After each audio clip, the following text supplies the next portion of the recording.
A very jubilant good morning to one and all. Welcome to Smiles English Competitive English channel. ఈరోజు చాలా important అయినటువంటి టాపిక్ని మనం deal చేస్తున్నాం. అంటే it is most common topic. Competitive ఎగ్జామ్స్కి వెళ్ళే వాళ్ళందరికీ కూడా చాలా ఇంపార్టెంట్. అలాగే ఇంగ్లీష్ నేర్చుకుందాం, మాట్లాడదాం అనే వాళ్ళకి కూడా ఈ టాపిక్ చాలా చాలా ఇంపార్టెంట్. ఆ టాపిక్కే questions and question tags. Questions ఎలాగ వేయాలి చూడండి. తెలుగులో మనం ఆటోమేటిక్గా క్వశ్చన్స్ వేసేస్తుంటాం. అది మన మదర్ టంగ్, మనకి ప్రాబ్లం ఉండదు. అదేవిధంగా ఇంగ్లీష్లో కూడా క్వశ్చన్స్ వేయాలి. ఇంగ్లీష్లో వేసే క్వశ్చన్స్ విధానానికి తెలుగులో వేసే క్వశ్చన్స్ విధానానికి డిఫరెన్స్ ఉంది. ఆ డిఫరెన్స్ ఏటో తెలుసుకుని ఇంగ్లీష్లో ఏ రకంగా క్వశ్చన్లు వేయాలి అనేది మన టాపిక్. అంటే ఒక 20 నిమిషాలు ఎవరన్నా మాట్లాడచ్చు, ఒక 10 minutes మాట్లాడచ్చు, 20 నిమిషాలు మాట్లాడచ్చు, అరగంట మాట్లాడచ్చు. ఒక లాంగ్వేజ్ మాట్లాడితే అందులో questions and question tags are part and parcel of the language. అందులో ఎవరితోనన్నా మాట్లాడిన అందులో కొన్ని క్వశ్చన్స్ ఉంటాయి. So that is the thing. ఆ క్వశ్చన్స్ ఎలా వేయాలి అనేది తెలుసుకోవడమే ఈనాటి ఈ క్లాస్. సో ఎవరెవరైతే సబ్స్క్రైబ్ చేసుకోలేదో వాళ్ళందరూ సబ్స్క్రైబ్ చేసుకోండి. లాంగ్వేజ్ మీద ఇన్డెప్త్గా నేను వీడియోస్ చేస్తున్నాను. ఈ మధ్యనే టెన్స్ వీడియో చేశాను. ఆ టెన్స్ వీడియోకి చాలా రెస్పాన్స్ వచ్చింది. కొత్త మెథడాలజీ ఫాలో అవడం వల్ల even 3rd class 2nd class పిల్లలు కూడా నేర్చేసుకుంటున్నారు టెన్స్ చాలా ఈజీగా. ఆ న్యూ మెథడాలజీ నేను డిజైన్ చేసినట్టు న్యూ మెథడాలజీ. సో ఎవరైనా సబ్స్క్రైబ్ చేసుకోకపోతే సబ్స్క్రైబ్ చేసుకోండి. Okay, questions. తెలుగు భాషలో క్వశ్చన్స్ ఎలా ఉంటాయి? తెలుగు భాషలో మన మాతృభాషలో క్వశ్చన్స్ చాలా ఈజీ అండి. ఎలాగా? వాడు ఆడాడు, వాడు ఆడాడు, వెళ్ళాడు, ఇచ్చాడు, అలాగే పాడతాడు. ఇవి స్టేట్మెంట్. నేను ఆడాను, లేకపోతే అతడు ఆడాడు.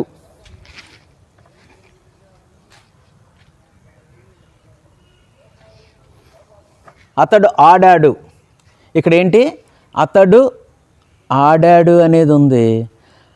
క్వశ్చన్ ఆడాడా, ఆడా డా చేరిస్తే క్వశ్చన్ అయిపోయింది ఇక్కడ.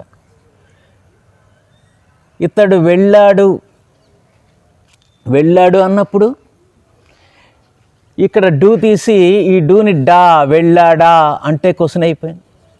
ఇచ్చాడులో డూ తీసేసి ఇచ్చాడా అంటే క్వశ్చన్ అయిపోయింది. అంటే ఏ వెర్బ్ అయితే మనం చెప్పామో ఆ వెర్బ్తోనే మనం క్వశ్చన్ వేసేయచ్చు. ఆడాడు, ఆడాడా దానికి డా చేరిస్తే క్వశ్చన్ అయిపోయింది. పాడాడు, ఆ యాక్షన్ చేశాడు, ఆ చేశాడా అని క్వశ్చన్ వేసేటప్పుడు పాడాడా అంటే క్వశ్చన్ అయిపోయింది. అంటే మోరోవర్ ఈ వెర్బ్లోంచే, ఈ వెర్బ్లో ఉపయోగించినటువంటి వర్డ్స్లోంచే క్వశ్చన్ వేసేయచ్చు. చాలా ఈజీ. పాడతాడు, పాడతాడా, ఇది తీసి పాడతాడా క్వశ్చన్ అయిపోయింది. అతడు క్రికెట్ బాగా ఆడతాడు. ఇక్కడ డూ తీసేసి డా చేరిస్తే ఆడతాడా అనేది క్వశ్చన్ అయిపోయింది. అంటే ఇన్ ఆల్ ఇండియన్ లాంగ్వేజ్లో క్వశ్చన్ వేయడం అనేది చాలా ఈజీ. అందులోకి మన మదర్ టంగ్ కాబట్టి మనకు అత్యంత ఈజీగా కనిపిస్తుంది క్వశ్చన్ వేయడం. కానీ ఇంగ్లీష్ భాషలో అలా క్వశ్చన్ వేయడానికి లేదండి. చూడండి, తెలుగు భాషలో క్వశ్చన్ వేయడం చాలా ఈజీ. కానీ ఇంగ్లీష్ భాషలో క్వశ్చన్ వేయడం తెలుగు భాషలో వేసేటువంటి pattern English way of English pattern of framing question, అలాగే Telugu pattern of framing question, తెలుగులో క్వశ్చన్ ఫ్రేమ్ చేసే విధానానికి, ఇంగ్లీష్లో క్వశ్చన్ ఫ్రేమ్ చేసే విధానానికి రెండాటికి తేడా ఉంది. తెలుగులో చాలా ఈజీగా ఫ్రేమ్ చేయొచ్చు, కానీ ఇంగ్లీష్లో అలా ఫ్రేమ్ చేయడానికి కుదరదు. చాలామంది పాపం ఇంగ్లీష్ రాని వాళ్ళు ఎదుటి వ్యక్తికి ఇంగ్లీష్ తప్ప ఏ భాష రాదు, కానీ నువ్వు ఖచ్చితంగా ఎక్స్ప్రెస్ చేయాలి అది ఇంగ్లీష్లో, వచ్చి రాని ఇంగ్లీష్లో. ఆడాడా అని అడుగుతున్నావు, ప్లేడా, ప్లేడ్, దీనికి తెలుగులో డా చేర్చేస్తున్నారు. ఆడు వెళ్ళాడా, హీ వెంట, ఇచ్చాడా, హీ గేవా, పాడతాడా, హీ సింగా. అంటే ఇంగ్లీష్ రాని వాళ్ళు క్వశ్చన్ ఆడు వెళ్ళాడా అంటే హీ వెంట, హీ టోల్డా, హీ ప్లేడా, హీ టుక్కా, తీసేసుకున్నాడా అని ఇలాగా మాట్లాడేస్తుంది. అది రాంగ్. అయితే ఇంగ్లీష్ రాని వాళ్ళు మాట్లాడాడంటే అర్థం ఉంది. ఇంగ్లీషు రాక అవతల వ్యక్తికి తెలుగు రానప్పుడు when there is no other alternative, ఏదో వచ్చి రాని తెలుగులో అక్కడ నువ్వు చెప్పేస్తూ ఉంటావు. అవతలోడు సందర్భాన్ని పెట్టి అర్థం చేసేసుకుంటున్నాడు. కానీ నవేడేస్ కొంతమంది ఎడ్యుకేటెడ్ కూడా దీన్నే స్టైల్గా మాట్లాడుతున్నారు. హీ వెంట అంటే అది ఇంగ్లీష్, హీ టోల్డ్నా, షీ సింగ్సా అంటే ఇది ఎడ్యుకేటెడ్ కూడా ఇలా మాట్లాడుతుంటే ఓహో వీళ్ళకి ఇంగ్లీష్ వచ్చు కదా, ఓహో ఇంగ్లీష్లో ఇలాగా మాట్లాడతారు అనుకుని వీళ్ళే ఎడ్యుకేటెడ్ తెలుగు ఇంగ్లీష్ వచ్చిన వాళ్ళు కూడా ఇంగ్లీష్ భాష మీద పూర్తిగా పట్టు సంపాదించక వీళ్ళు కూడా చెల్తా ఇంగ్లీష్ మాట్లాడుతుంటే వీళ్ళకు ఇంకొంతమంది ఫాలో అయిపోయి వాళ్ళు కూడా చెల్తా ఇంగ్లీష్ మాట్లాడేస్తున్నారు. ఇలాగ తెలియకుండా భాషకి భ్రష్టు పట్టేస్తుంది. అంటే ఇంగ్లీష్ కరెక్ట్గా మాట్లాడాలి, ఇంగ్లీషు కరెక్ట్ ఫామ్తో మాట్లాడాలి, కరెక్ట్ ఇంగ్లీష్ నేర్చుకోవాలి. ఆ కరెక్ట్ ఇంగ్లీష్ నేర్చుకున్న రోజునే నీకు జాబ్ వస్తుంది. ఆ కరెక్ట్ ఇంగ్లీష్ నువ్వు మాట్లాడుతుంటేనే ఇంగ్లీష్ ఎన్వైరన్మెంట్లో నువ్వు వెళ్ళినప్పుడు నీకు ఒక తెలియని రెస్పెక్ట్ వస్తుంది. అందుకు ఇంగ్లీష్ బాగా నేర్చుకోవాలి. What is the right way of questioning, question ఎలాగ వేయాలి ఇంగ్లీష్లో అనే విషయం మనం తెలుసుకోవాలి. అంటే హీ ప్లేడ్ ఉంటే ప్లేడా, వెంట, గేవా, వాడు పాడతాడా, యు సింగా, నువ్వు పాడతావా, ఇలాంటి చండాలమైన ఇంగ్లీషు ఉండదు. సో కానీ ఇంగ్లీష్లో క్వశ్చన్ వేయాలి అంటే that is a different pattern. English భాషలో ప్రశ్నించాలి అంటే ప్రశ్నించడానికి ఈ మెయిన్ వెర్బ్తో కుదరదు.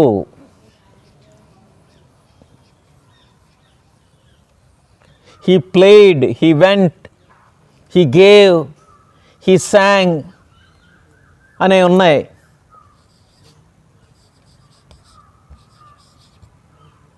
ఇక్కడ అతడు ఆ పని చేశాడా అని ప్రశ్నించడానికి ఇంగ్లీష్లో ప్రత్యేకమైన వెర్బ్స్ ఉన్నాయండి. వీటిని స్పెషల్ వర్బ్స్, ప్రశ్నించడానికి ప్రత్యేకమైన వర్బ్స్ ఉన్నాయి ఇంగ్లీష్లో.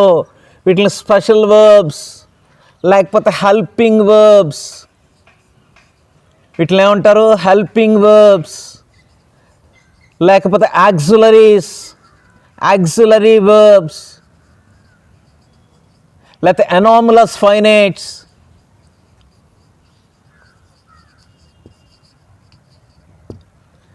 సో ప్రశ్నించడానికి తెలుగులో లాగా ఆడాడంటే ఆడాడా, హీ ప్లేడ్ అంటే ప్లేడా, టుక్కా, వెంట, ఇలా ఈ ప్యాటర్న్లో ఉండదు క్వశ్చన్ వేయడం. ఇంగ్లీష్ భాషలో there is a different pattern. ఆ ప్యాటర్న్ మనం ఇప్పుడు చూద్దాం. అంటే ప్రశ్నించడానికి ఇంగ్లీష్ భాషలో కొన్ని స్పెషల్ వర్బ్స్ ఉంటాయి, వీటిని హెల్పింగ్ వర్బ్స్ అంటారు. There are 24 anomalous finites. There are 24 helping verbs in whole of the English language. English భాష మొత్తంలో 24 సహాయక్రియలు ఉన్నాయి. వాటితో నేను ప్రశ్నించాలి. అవి లేకుండా నువ్వు ఒక్క క్వశ్చన్ కూడా ఫ్రేమ్ చేయలేవు. అవేంటో ఇప్పుడు చూద్దాం. చూడండి, do, does, did, will, would, shall, should, can, could, may, might, ought, dare, need, must, used to. ఇది ఒక సెట్. తెలియదు అడిగి. అలాగే is, am, are, was, were. ఇవి second set. Is, am, are, was, were వస్తే బీన్ కూడా వస్తుంది. Okay, ఇది వదిలేయండి. ఇవి second set of helping verbs. అంటే ఇంగ్లీష్ భాషలో నువ్వు క్వశ్చన్ వేయాలి అంటే ఖచ్చితంగా ఈ హెల్పింగ్ వర్బులతోనే క్వశ్చన్ వేయాలి. ఈ హెల్పింగ్ వర్బ్స్ 3 సెట్స్ ఉన్నాయి. థర్డ్ సెట్ ఏంటంటే హ్యాజ్, హ్యావ్, హ్యాడ్. ఇక్కడ ఎవ్రీ సెట్, ఈ ప్రతి సెట్కి కూడా కొన్ని స్ట్రైకింగ్ ఫీచర్స్ ఉన్నాయి, కొన్ని ప్రత్యేకమైనటువంటి లక్షణాలు ఉన్నాయి. అవి తెలుసుకుంటేనే మీరు క్వశ్చన్లు బాగా వేయగలరు. ఈ ఫస్ట్ సెట్ అయినటువంటి ఈ డూ, డస్, డిడ్ ఇవి ఎప్పుడూ కూడా V1తోనే కలుస్తాయి. హోల్ ఆఫ్ ద ఇంగ్లీష్ లాంగ్వేజ్లో ఈ డూ కానీ, డస్ కానీ, డిడ్ కానీ, విల్ కానీ, వుడ్, షల్, షుడ్ ఇవన్నీ కూడా V1తోనే కలుస్తాయి. ఇంకా ఎప్పుడు ఎక్కడ ఏ వెర్బ్తోనే కలవవు. అది బాగా గుర్తుపెట్టుకోవాలి. ఇప్పుడు చూడండి, క్వశ్చన్ తయారు చేస్తున్నాం. నువ్వు క్రికెట్ ఆడతావా అంటే ప్లే అనేది V1 కదండి. Do you play cricket? Do దేంతో కలిసిందండి? V1తో కలిసింది. అతడు క్రికెట్ ఆడతాడా అంటే does he play cricket? Does వచ్చి మళ్ళీ V1తోనే కలిసింది, రూట్ వెర్బ్తోనే కలిసింది. అలాగే అతడు క్రికెట్ ఆడేశాడా? డిడ్ హీ ప్లేడ్ కాదు, ప్లే క్రికెట్. అతడు క్రికెట్ ఆడబోతాడా? Will he play cricket?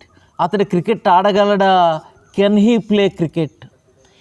Whole of the English లాంగ్వేజ్లో డూ కానీ, డస్ కానీ, did, will, would, shall, should ఇవి ఎప్పుడూ కూడా V1తోనే కలుస్తాయి. V1తో కలవకుండా ఇంకొక దేంతో ఉన్నా కలిస్తే ఆ సెంటెన్స్ తప్పు. అలా గుర్తుపెట్టుకోండి. అలాగే సెకండ్ సెట్ అయినటువంటి యామ్, ఈజ్, ఆర్, వాజ్, వర్ అనేవి ఇంగ్ ఫామ్తో కలుస్తాయి. అంటే సెంటెన్స్లు చెప్పినప్పుడు, కంటిన్యూస్ అవుతున్న పని చెప్పేటప్పుడు ఇంగ్ ఫామ్ చేర్చాలని చెప్పాను.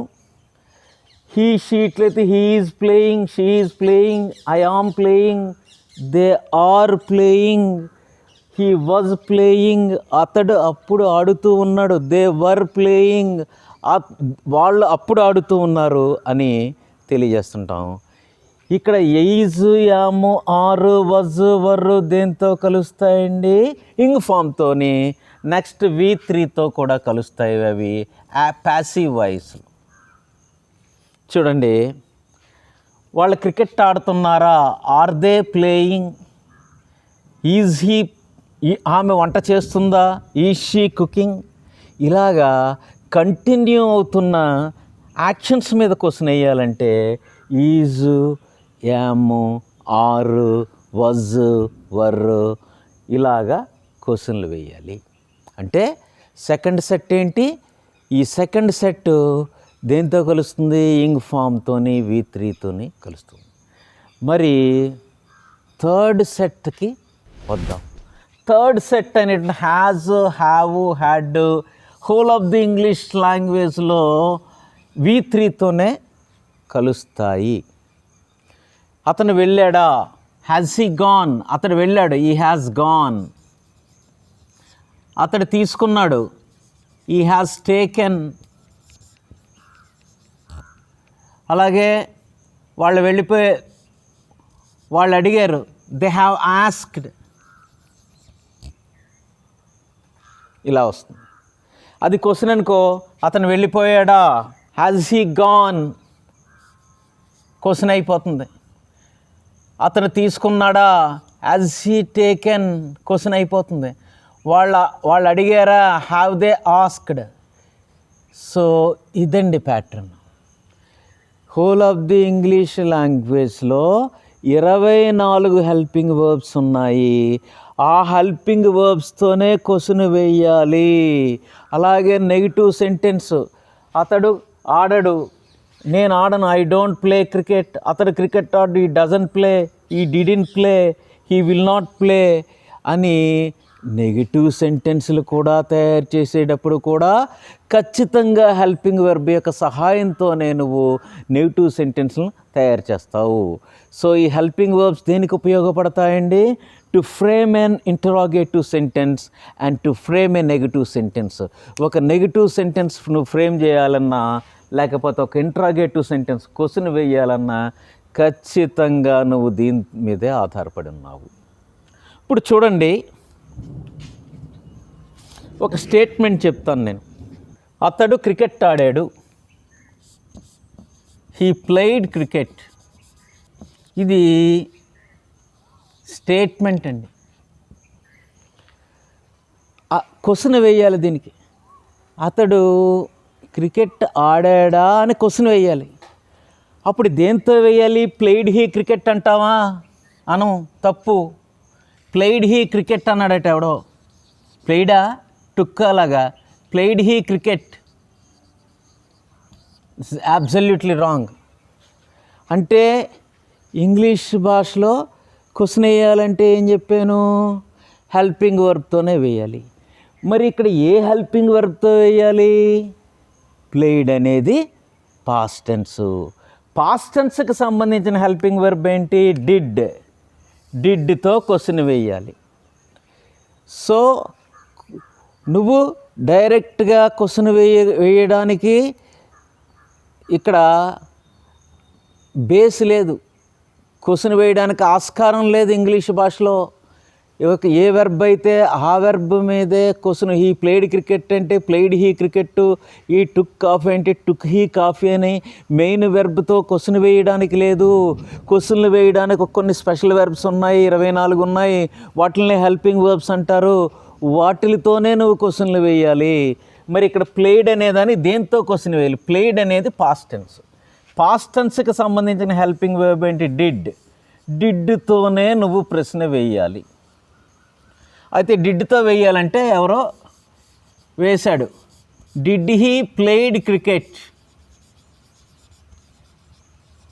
ఇది రైటా రాంగా?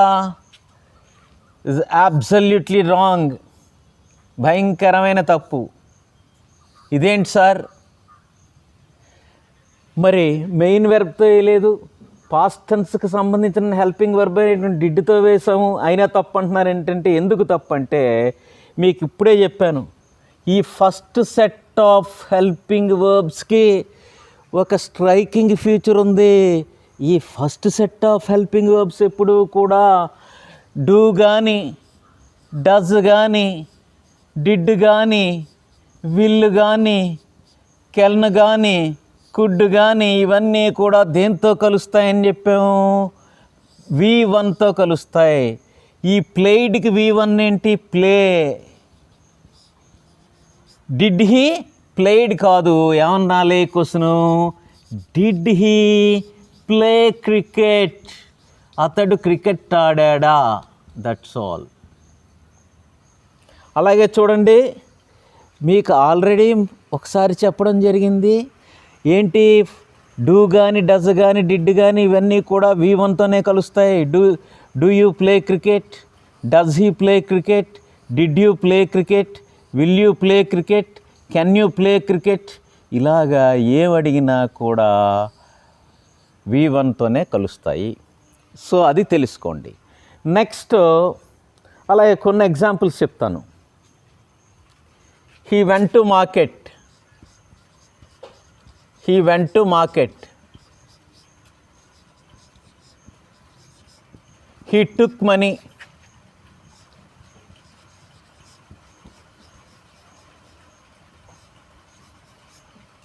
దీనికి క్వశ్చన్ తయారు చేయాలి. క్వశ్చన్ వేసేటప్పుడు పాస్ట్ టెన్స్ అయినంటే వెంట ఎలా విడిపోతుంది?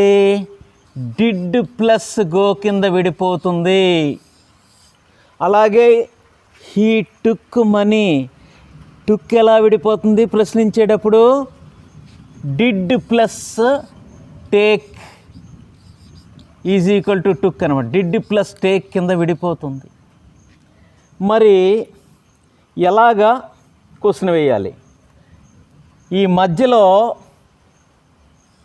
డిడ్ హీ, అతడు వెళ్ళాడా మార్కెట్ కంటే? Did he went to market అండి. Did he go to market? Did he went to market అనేటి ఉండదు. ఎందుకంటే డిడ్ ఎప్పుడు కూడా V1తోనే కలుస్తుంది.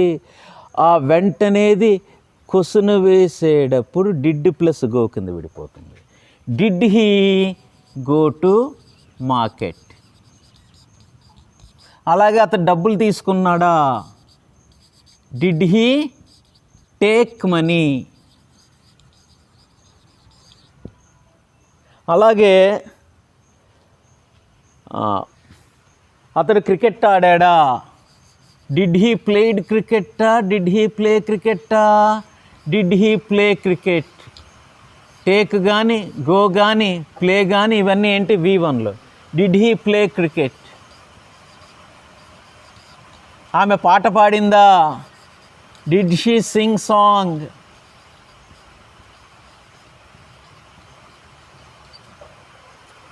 ఇక్కడ చూడండి, గో కానీ, టేక్ కానీ, ప్లే కానీ, సింగ్ కానీ ఇవన్నీ కూడా V1. డూ కానీ, డజ్ కానీ, డిడ్ కానీ స్ట్రైకింగ్ ఫీచర్స్ ఏంటంటే ఫస్ట్ సెట్ ఎప్పుడు V1తో కలుస్తుంది. సెకండ్ సెట్ ఏమో ఇంగ్ ఫాము ప్లస్ V3తో కలుస్తుంది. థర్డ్ సెట్ ఎప్పుడు కూడా V3తోనే కలుస్తుంది. ఇక్కడ చూడండి, Telugu pattern of questions, English pattern of క్వశ్చన్స్కి డిఫరెన్స్ చూపిస్తాను. ఇక్కడ హీ ప్లేడ్ అని పెట్టాం, హీ వెంట్.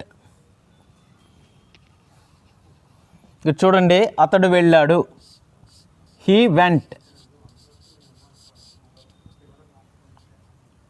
వెళ్ళాడా అని క్వశ్చన్ వేస్తే ఏమని అడగలే? Did he go? అతడు అడిగాడు, హీ ఆస్క్డ్. అడిగాడా?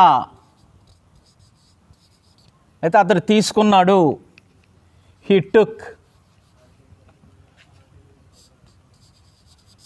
తీసుకున్నాడా అని అడగాలి. ఏమని అడుగుతాం? Did he take? అతడు ఆడాడు, హీ ప్లేడ్. ఆడాడా అంటే ఏంటి? Did he play. అతడు పాడాడు, హీ సాంగ్. పాడాడా? Did he sing. అయితే ఇక్కడ తెలుగు ప్యాటర్న్ ఆఫ్ క్వశ్చన్లో ఎలాగండి? ఆడాడు, దానికి మారిస్తే జస్ట్ మారిస్తే ఆడాడా అంటే క్వశ్చన్ అయిపోతుంది. పాడాడు జస్ట్ మారిస్తే పాడాడా అంటే క్వశ్చన్ అవుతుంది. కానీ ఇంగ్లీష్ ప్యాటర్న్ ఎలా ఉంటుందంటే డిడ్ అంటే చేశాడా. డిడ్ అంటే ఏంటి? చేశాడా, వాడు ఎలా అడుగుతాడంటే ఈ ప్యాటర్న్లో అడుగుతాడంటే దాని అసలు మీనింగ్ ఇదని కాదు, చేశాడా ఆడుట అనేది. అలాగే చేశాడా డిడ్ తీసుకోవడం అనేది, డిడ్ హీ టేక్. చేశాడా ఆడుట అనేది, డిడ్ హీ ప్లే. డిడ్ అంటే ఏంటి, ఆ పని చేశాడా అని వస్తుంది. అంటే ఫస్ట్ ఇంగ్లీష్ వాళ్ళ క్వశ్చన్లు దేంతో ఎత్తుకుంటారు, హెల్పింగ్ వర్బ్తో రైజ్ చేస్తారు క్వశ్చన్. మనకి హెల్పింగ్ వెర్బులు లేవు కాబట్టి ఆడాడు అనే వెర్బ్ ఆడాడా, ఆడతాడు అంటే ఆడతాడా. సో ఇంగ్లీష్ భాషలో ఏంటి హెల్పింగ్ వర్బ్స్ క్వశ్చన్ వేయడానికి స్పెషల్ వెర్బ్స్ ఉంటాయి. దాన్ని బేస్ చేసుకునే మనం క్వశ్చన్లు వేయాలి. చూడండి, పాడాడా అంటే సాంగ్, పాడాడు. అలాగే పాడాడా అన్నప్పుడు ఎలా వస్తుంది, చేశాడా పాడుట అనేది, పాడుట అనేది. చేశాడా ఆడుట అనేది, అంటే ఇంచుమించుగా అటువంటి అర్థం. చేశాడా తీసుకొనుట అనేది, చేశాడా వెళ్ళుట అనేది. అంటే వెళ్ళడా అంటాం, అంటే did he go, did he go. తీసుకున్నాడా, did he take.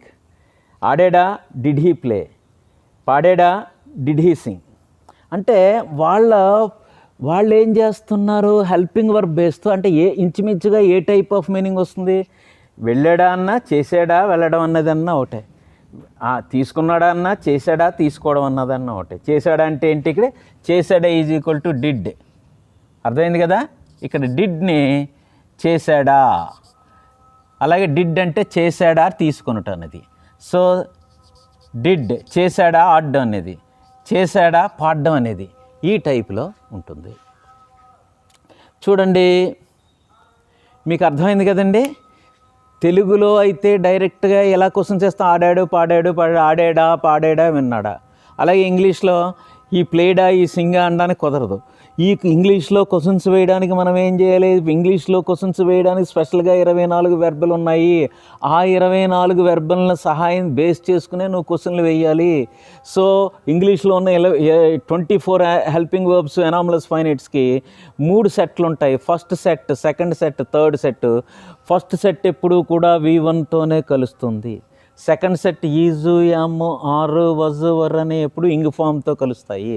Third set has, have, had ఎప్పుడు కూడా V3తో కలుస్తాయి. So that is the difference between Telugu pattern of questioning and English pattern of questioning. అలాగే చూడండి ఎలా గుర్తుపెట్టుకోవాలి మనం. డూ అంటే చేస్తావా చేస్తారా ఇలా వస్తుంది. డజ్ అంటే చేస్తాడా చేస్తుందా. డిడ్ అంటే చేసేసాడా ఈ టైప్లో. విల్ అంటే చెయ్యబోతాడా. అలాగే చూడండి, అతడు కాఫీ తీసుకుంటాడు, హీ టేక్స్ కాఫీ. అతడు క్రికెట్ ఆడతాడు, హీ ప్లేస్ క్రికెట్. అతడు పాటలు పాడతాడు, హీ సింగ్స్ సాంగ్స్. ఇలాగ క్వశ్చన్ వేసేటప్పుడు అతడు కాఫీ తీసుకుంటాడా, ఆడతాడా క్రికెట్ అనేది, పాడతాడా అని ముందు అడుగుతాం. ముందే క్వశ్చన్ వేస్తాడు. తీసుకుంటాడా, డస్ హీ టేక్ కాఫీ.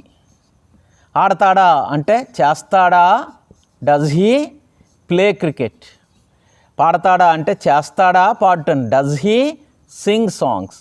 అంటే ఇంగ్లీష్ వాళ్ళు హెల్పింగ్ వెర్బ్ను బేస్ చేసుకుని క్వశ్చన్ రైజ్ చేస్తే, మనం తెలుగులో హెల్పింగ్ వర్బ్స్ లేవు కాబట్టి ఏ వెర్బ్ అయితే ఉందో ఆ వెర్బ్ని ఇన్ఫ్లెక్ట్ చేస్తూ ఆ వెర్బ్ మీద మనం క్వశ్చన్ వేస్తాం.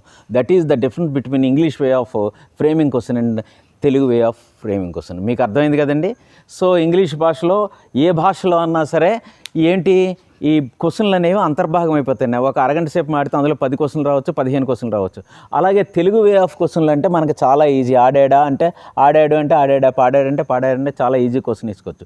కానీ ఇంగ్లీష్లో ఎలా వేయాలంటే, ఇంగ్లీష్లో ప్లేడ్ అనేటువంటి main verb played he cricket, took he coffee ఇలాంటివి ఉండవు. క్వశ్చన్లు వేయడానికి మాత్రం ప్రత్యేకంగా కొన్ని వెర్బలు ఉంటాయి. అవి 24 ఉన్నాయి. ఆ 24 ఏ సందర్భాల్లో వస్తాయి, 24కి మొన్నే 3 సెట్ల కింద విడదీసాం. ఫస్ట్ సెట్కి ఒక స్ట్రైకింగ్ క్వాలిటీ ఉంది, సెకండ్ సెట్కి ఒక స్ట్రైకింగ్ క్వాలిటీ ఉంది, థర్డ్ సెట్కి స్ట్రైకింగ్ క్వాలిటీ ఉంది. మీరు క్వశ్చన్లు వేయాలంటే వీటితో తప్ప, ఈ హెల్పింగ్ వెర్బల్తో తప్ప నువ్వు ఒక్క మీనింగ్ఫుల్ క్వశ్చన్ కూడా హోల్ ఆఫ్ ది ఇంగ్లీష్ లాంగ్వేజ్లో నువ్వు వేయలేవు. అలాగే నెగిటివ్ సెంటెన్స్లు కూడా వీటితోనే స్టార్ట్ చేయాలి. చూడండి, I don't smoke cigarettes, he doesn't smoke cigarettes, negative sentence. He didn't play cricket yesterday, I could not run that distance. ఇలాగా లేదు కాదు అని చెప్పినప్పుడు కూడా హీ డిడ్ నాట్ మీట్, అలాగే he is not a doctor, I'm not a engineer, they are not hostellers. ఇలాగ ఈ negative sentence ఏం ఫ్రేమ్ చేయాలన్నా ఈ హెల్పింగ్ వెర్బుల మీదే నువ్వు ఆధారపడిపోయి ఉన్నావు కాబట్టి, so that is the thing. Questions ఎలా వేస్తారన్న విషయం మీకు అర్థమైంది కదండి. నువ్వు క్రికెట్ ఆడతావు అంటే డూతో అడుగుతాం.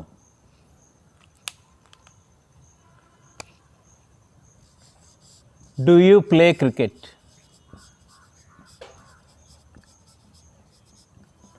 అతడు క్రికెట్ ఆడతాడంటే డస్ హీ ప్లే క్రికెట్? అతడు క్రికెట్ ఆడేశాడా? Did he play cricket? ఇక్కడ ఎప్పుడు కూడా క్వశ్చన్లో ఏం చెప్పామండి మనం? హెల్పింగ్ వర్బ్తోనే వేయాలి. డూతో కానీ, డజ్తో కానీ, డిడ్తో కానీ హెల్పింగ్ వర్బ్తోనే ఇంగ్లీష్లో క్వశ్చన్లు వేయాలి. ఒక్కొక్కది డూ, డజ్, డిడ్లన్నీ కూడా V1తో కలుస్తాయి. ఇక్కడ డజ్ V1తో కలిసింది, డిడ్ కూడా V1తో కలిసింది. అయితే ఇక్కడ చూడండి, ఇంక ఎప్పుడైతే ప్యాటర్న్ నీకు తెలిసిందో అక్కడ WHలు యాడ్ చేసుకుంటే నీకు ఇన్ఫర్మేటివ్గా నువ్వు చాలా ఎలాబరేట్గా క్వశ్చన్ వేయచ్చు. Do you play cricket? నువ్వు క్రికెట్ ఆడతావా? ఎక్కడ ఆడతావు? Where do you play? ఈ వేర్ వచ్చి దీనికి తగులుతుంది. అలాగే ఎప్పుడు ఆడతావు? When do you play? When వచ్చి దీన్ని యాడ్ చేయడం. ఎలా ఆడతావు? How do you play? ఎందుకు ఆడతావు? Why do you play? ఎక్కడ ఆడతావు? At where do you play cricket? At where. ఎవరితో ఆడతావు? With whom do you play cricket? With whom do you play cricket? అంటే చూడండి, నువ్వు క్రికెట్ ఆడతావు. ఎక్కడ ఆడతావు? Where do you play? ఎప్పుడు ఆడతావు? When do you play? ఎలా ఆడతావు? How do you play? ఎందుకు ఆడతావు? Why do you play? At where ఎక్కడ ఆడతావు? విత్ హూమ్ ఎవరితో ఆడతావు? సో దీని ప్యాటర్న్ ఏంటంటే, నీకు ఆ అలవాటు ఉందా అంటే డూతో ప్రశ్నిస్తావు. డూ అనేది V1తో కలుస్తుంది. Do you play cricket? Do you take coffee? Do you sing songs? నువ్వు ఆ పని చేస్తావంటే డూతో అడుగుతాం.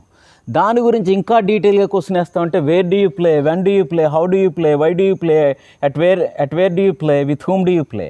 దీన్ని ఈ మధ్యన అందరూ కూడా ప్యాటర్న్స్కి అలవాటు పడిపోతున్నారు. సబ్జెక్టు ప్లస్ వెర్బు ప్లస్ అని. ఇదే దాన్ని ఒక సింటాక్స్ రూపంలో చెప్పామనుకోండి, మీకు అంటే ఫస్ట్ భాషను మీరు ఫీల్ అవ్వండి. ఫీల్ అయిన తర్వాత అప్పుడు సబ్జెక్టు వెర్బ్ ఆబ్జెక్ట్లోకి వెళ్ళచ్చు తప్ప ముందే కానీ సూత్రాల్లోకి వెళ్తే మాత్రం చాలా కష్టం. చూడండి, ఇక్కడ WH plus helping verb, auxiliary verb plus subject plus verb plus object. ఇదండి సూత్రం క్వశ్చన్ వేయాలంటే. WH plus auxiliary verb plus subject plus verb plus object. ఇలా చెప్తే ఏమర్థం అవుతుందండి? ఏం గుర్తుపెట్టుకుంటాడు? ముందు ఫీల్ అవ్వాలి. WH అంటే వేర్, ఎక్కడ. Auxiliary verb do, subject you, verb main verb play, object cricket. ఇంత ఎందుకు కుస్తీలు? Where do you play cricket? ఎక్కడ ఆడతావు? ఎప్పుడు ఆడతావు? When do you play cricket? Do you play cricket అంటే ఆడతావా? సో అలాగే అతడు క్రికెట్ ఆడతాడా అన్నప్పుడు ఎలా వస్తుంది? Does he play cricket? Same ఇలాగే ఎక్కడ ఆడతాడు? Where does he play cricket? Where వచ్చి దీన్ని తగులుతుంది. Where does he play cricket? ఎప్పుడు ఆడతాడు? When does he play cricket? ఎలా ఆడతాడు? How does he play cricket? ఎవరితో ఆడతాడు? With whom does he play cricket? ఎందుకు ఆడతాడు? Why does he play cricket? ఇలాగా ఇది ప్యాటర్న్. అలాగే అతడు క్రికెట్ ఆడేశారు. Did he play? ఎప్పుడు ఆడాడు? When did he play? ఎలా ఆడాడు? హౌ డిడ్ హీ ప్లే, ఎందుకు ఆడాడు, వై డిడ్ హీ ప్లే, ఎవరితో ఆడాడు, with whom did he play.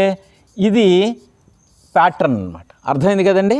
Question pattern, first of all question pattern మనం తెలిస్తే మీకు ఇంగ్లీష్లో క్వశ్చన్స్ ఇలా ఉంటాయి, ఇలా క్వశ్చన్ తయారు చేయాలనే విషయం మనకు అర్థమవుతుంది. తెలుగు ప్యాటర్న్ ఆఫ్ క్వశ్చన్కి ఇంగ్లీష్ ప్యాటర్న్ ఆఫ్ క్వశ్చన్కి చాలా డిఫరెన్స్ ఉంటుంది.